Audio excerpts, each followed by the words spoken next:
mais haute trahison par exemple mënoo dem ci code de procédure ci code pénal ñu ne la article bii la nekk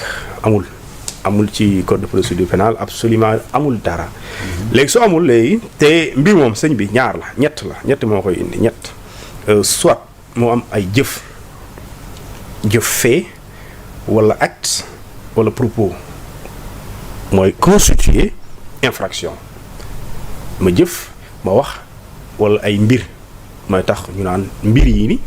lii boo ko defee wala nga wax ko mooy tekki lii donc Sénégal fii amu fi léegi nag bu fi amul day nekk fourre-tout il y a pas une définition mais ça peut être tout et ça le malheur parce que xam nga suñ la waxee jël alalu jàmbur mooy sàcc mais foofu dañ la limiter kon man su ma defulee luy jël sa alal mënul doon sàcc. leneen lay tudd soustraction frauduleuse leneen lay tudd léegi bu ñu la waxee voilà léegi haute trahison. abus de confiance c'est pas encore défini. c'est encore plus grave d'ailleurs foofu la gën a. ñu ne la abus de confiance lii voilà parce que foofu ki lay topp ki qualifié jëf ji ne tel fait ou tel propos ou acte est assimilable à de la haute trahison kooku ki lay topp rek moo ko mun def. juge bi non procureur te kooku procureur bi et loolu mooy pour su ma juge mooy apprécier. waaw lu foofu laa d'accord foofu laa d'accord ci Diouf c'est-à-dire que bu ñu demee ci commission d'instruction bu cour d'appel que article 18 lu mu wax député duñ ko fekkee waaye bu ñuy voté la mise en accusation magistrat ñoo koy fekkee bu ñu voté mise en accusation comme quoi yéen a député yéen a voté résolution bi baax na fait yooyu ni ngeen ko énoncé sommairement baax na d'accord nañu ne fait yi ngeen indi ils sont constitutifs de l'infraction de la haute trahison dans ce cas foofu la yem nga convoqué ki nga visé mu ñëw wala mu bañ a ñëw nga def say procédures nga continuer nga yóbbu ko pour juger ko pour boo koy juger juge bi rek moo la mën a wax yéen da ngeen jàpp ne lii lay tekk waaw man tamit soit li ngeen wax ànduma ci parce que man entendement bi ngeen am aw ma ko wala am naa wax léegi loolu juge mais loolu laa bëggoon leeral sax waaw juge mooy def loolu mais kee mooy chargé apprécier est-ce que li ngeen teg yéen député yi est-ce que vraiment yéen lii. on est balay loolu y a une instruction. à charge et à décharge. mais le juge qui tranche. c'est sûr que le juge a le dernier mot. nañ ko fi loolu. voilà comme li def ministre yi loolu c'est la même procédure amul benn changement. le code pénal ne change pas le code de procédure pénale. comme ni tuddee ministres yi nii. xëy na moom moo tardé mais loolu amul benn changement. la seule chose qui change ici waaw amul tardé waaw la seule chose qui change mooy ki ñi ministre lañ. ki président kese ak li l'infraction léegi nag ñee gën a ñeex a régler parce que ñee xam nga dina mën a sotti parce que ñu bëri débat bi mooy léegi kaawu Macky Sall bi est-ce que dina mën a sotti léegi yow ñee xam nga ñee koo ci condamné ministre yooyu xam nga ne il risque 5 à 10 ans de prison parce que c'est écrit noir sur blanc et pareil ils sont visés daf leen les agents publics ou dépositaires d'une fonction publique wala une fonction boo xamante ne wala nga nekk collectivité locale wala nga nekk militaire yaa xam fonctionnaire façon loolu la vous risquez une peine de 5 à 10 ans au maximum mais par exemple fii il y a pas une fourchette de peine wax ma haute trahison wax lan fan la loi bi mais loolu moo tax soo condamné x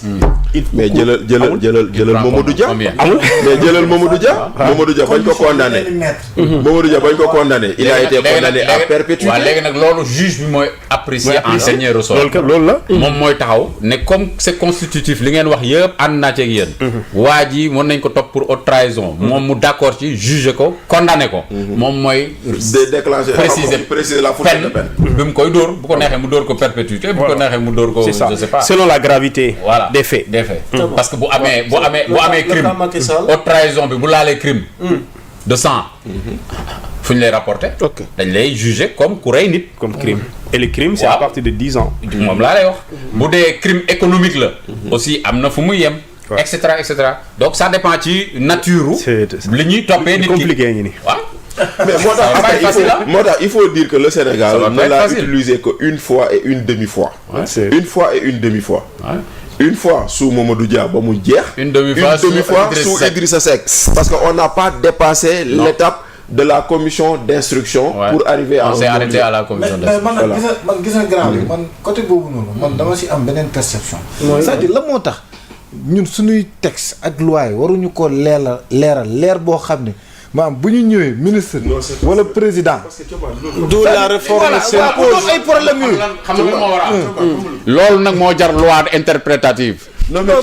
li nga wax non looloo jar loi interprétative gis nga haute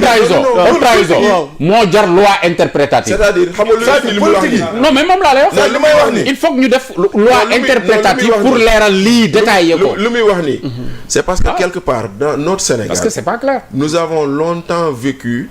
sans avoir été confrontés à certaines situations et ce qui fait que nag après comme musuñu koo dund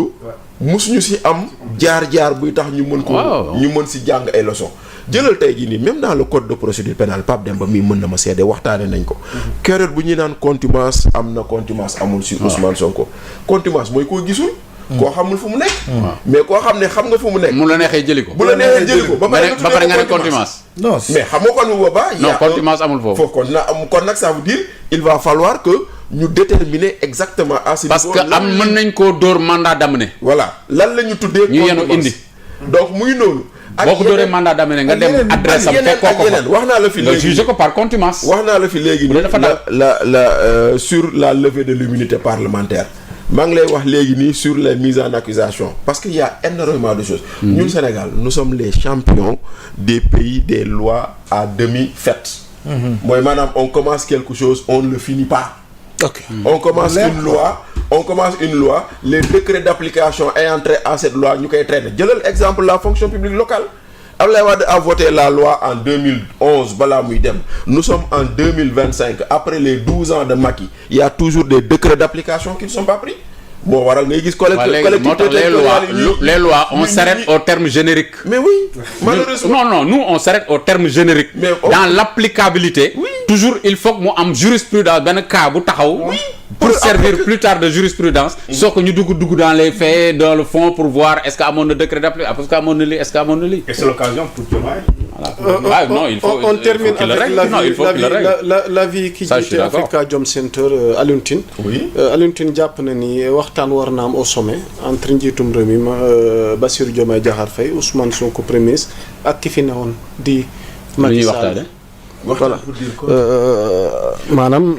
une rencontre qu'il juge nécessaire voire urgente dans la perspective du dialogue national prévu le 28 mai prochain. Je pose une question. Le dialogue national. Voilà, le dialogue prévu le 28 mai prochain. Je pose une question. lan moo ci sa xalaat Bachir moo tax may poser question bi sama xalaat dama koy da ngeen ma laaj ma doon leeral waaw d'accord am de c'est bon léegi allez-y Bachir damay tontu sur ça en posant une question qui est le demandeur de cette rencontre Alioune Tine il travaille pour le compte de qui Ousmane Sonko voilà Alioune Tine travaille pour le compte de Sonko Ousmane Sonko waaw maa ko wax mais bien sûr maa ngi ñëw ci yow mais bien sûr mais depuis toujours bañ bokkee seen ceebu jën ba depuis toujours mais attendez Alioune Tine mais quand il parlait de dialogue de la dernière chance après le dialogue qui a réhabilité il plaidait pour Ousmane Sonko et ainsi de suite donc ça tu vas poser ces questions benn après man deuxièmement c'est vrai que Macky Sall a institué un dialogue national ou dialogue politique avec une journée du dialogue etc mais man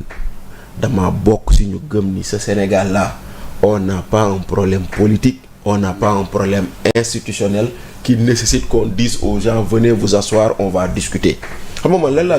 Le seul problème que le Sénégal a, et j'espère que M. Thioban est d'accord avec moi, c'est un problème économique.